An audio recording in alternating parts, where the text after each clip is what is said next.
Hi there, Phil Simborg for the USBGF, and you are red, and you have just rolled a 2-1. It's a money game, and you're holding a 2 cube. How do you play it? If you'd like some time to think about it, you can pause the video and then come back and see the correct play and figure out why. Okay. You're way down in the race, and you're probably going to lose this game if you don't get a shot. And you also are going to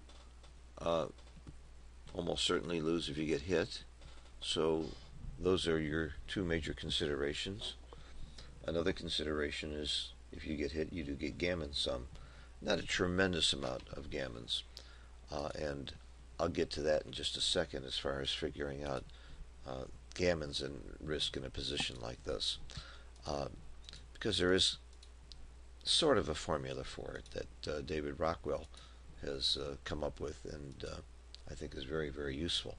But first, let's consider what's the best play. What would you do?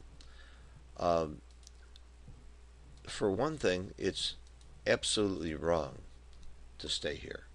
You're going to get hit 17 times, and you should know immediately without having to count that there's 11 sixes plus 4, 2, 5, 1, double 2, and double 3 that hit you, and that adds up to 17. All of my students memorize a hitting table: 11, 12, 14, 15, 15, 17, 6, 6, 5, 3, 2, 3. That's the number of shots if you are 1 away through 12 away. You get hit here 11, 12, 14, 15, 15, 17, 6, 6, 5, 3, 2, 3. And that's very, very helpful. Saves you a lot of time, gets you to the right number all the time. And of course, when you have situations where you have double shots like this, you know here this is 24 immediately, because 17 and 11 is 28. And then you can back out 6, 1, and 5, 1, which are counted twice, and get to 24. But these shortcuts are very, very helpful. So you hit here 17 times. So if you know the table, you know that you'll get hit if you move to here 15 times. And if you move to here, you get hit 15 times. And if you moved to here, you get hit 14 times. What are the 14 times? All the 3's, which is 11, plus double 1 is 12, plus 2, 1, and 1, 2 is 14. So the least chance of getting hit is right here. And that would be the most sensible play that for most people to make. However, when are you going to get a shot? You're only going to get a shot if he rolls a 6-1 or a 6-2. Any other number either hits you or he can play it here. So this gets you chances to win 2 times out of 36. What if you moved to here? What if you move the 1 to here? When would you get a shot? How about 6-1, 6-2, 6-3, and 6-4? 8 times out of 36 you will get a shot by staying here. You'll get hit 15 times, which is 1/36 more often than if you moved here. But trading off that 1/36, which is 2.78%, for getting shots 8 times instead of 4 times, and 4/36 is about 10%, you're really going to be much better off moving the checker 1 here. Once you've discovered that, by the way, you could also move to here. You move to here, you're only getting shots. You're going to get hit the same amount of time as if you're here. Still 15 times that you get hit at either place. And here you will only get a shot if he rolls a 6-1, 6-2, 6-3. So you get more shots from here.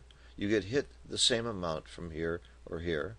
Either case is one more shot that you're leaving immediately, but you're getting shots more often from him, and that can win you the game. And there's another advantage to moving the 1 here. How do you play the 2? Well, when you play the 2, obviously you can cover, and that's the right play.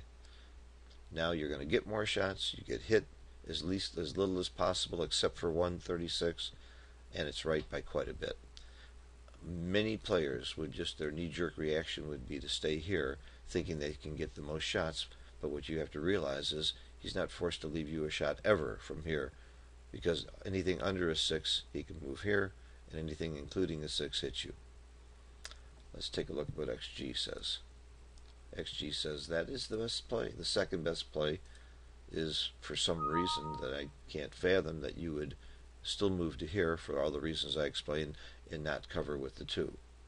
And the third best play, when you start getting down this far, I really don't care what those plays are. They're wrong, and the logic and reasoning is right here. And I was also taught by Falafel to ignore these numbers and focus more on the concept and the reason for the play, because you could easily change the score, move checker 1 or 2 places, and these numbers could be very, very different, much higher or even much lower.